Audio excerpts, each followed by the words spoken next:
Welcome to Storytime with Shelley and the Shelter Animals. I'm Shelley, and I have a special guest reading with me today. This is King Louie, and King Louie is super excited because we have two really exciting books to tell you about. We have A Frog in Grandma's Cup by Renata Moore. And Renata Moore is an acclaimed author. She's actually local to Charlotte. And she is going to be donating proceeds of all of her books to the Humane Society. So we are really excited to be reading this, and we are super grateful to Renata Moore. Check out the caption below to find the link to purchase your copy of A Frog in Grandma's Cup or Mystery Picnic on Stone Mountain. Both great reads. So, Louie, are you ready to get started? I think he's ready. Okay. A Frog in Grandma's Cup by Renata Moore.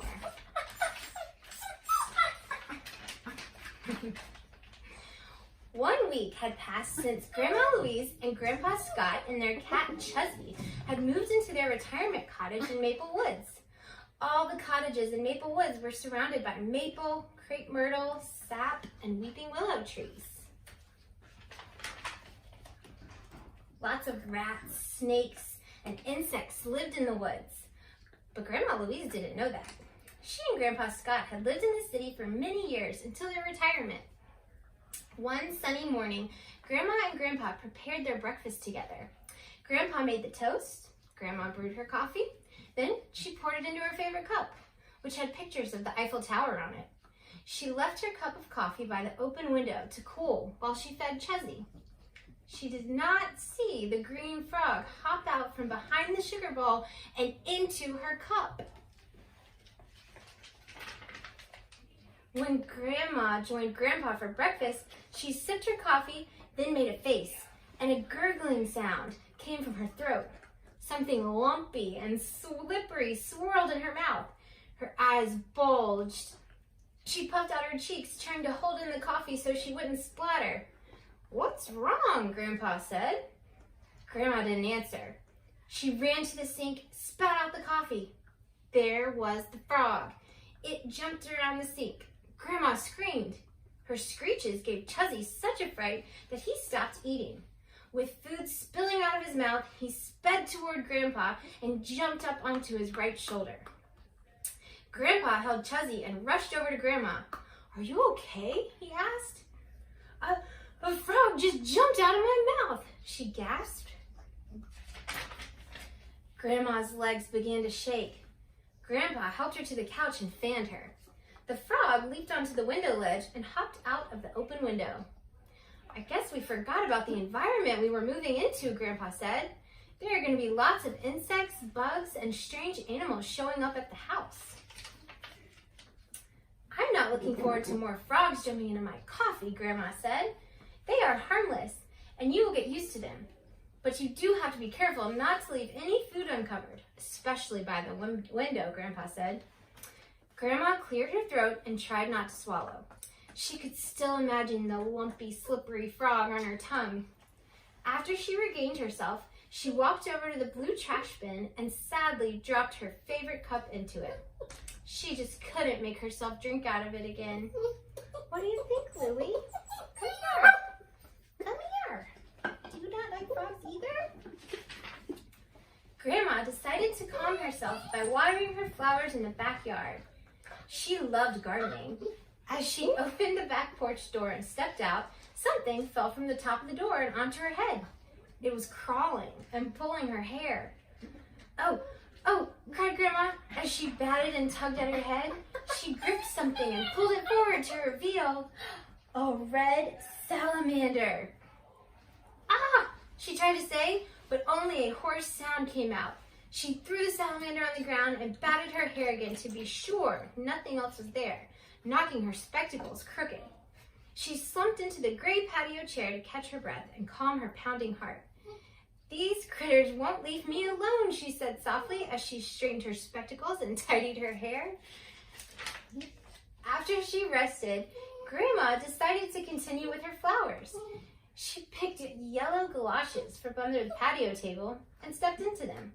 No sooner had she done so than when she felt something moist and squiggly in the right one. "Now what?" she exclaimed and pulled off her galoshes. She peered into the right one and saw some snails. They looked ugly and messy. "Well, I'm not going to throw away my galoshes," she grumbled. "If I keep throwing things away, I'll have nothing left." She tipped over the galoshes and shook out the snails. "There," she said. "Move along now and leave my shoes alone." Grandma Louise put her galoshes back on, picked up her brown watering can, and walked over to the garden hose to fill it up. As she filled up the watering can, she did not see, curled up at the bottom, the small, striped red and yellow snake. While the can was filling up, Grandma pulled some weeds from the flower beds. Then she picked up her watering can and headed over to the flowers. When she tilted the can, she noticed the water came out slowly. I wonder if something is blocking the spout."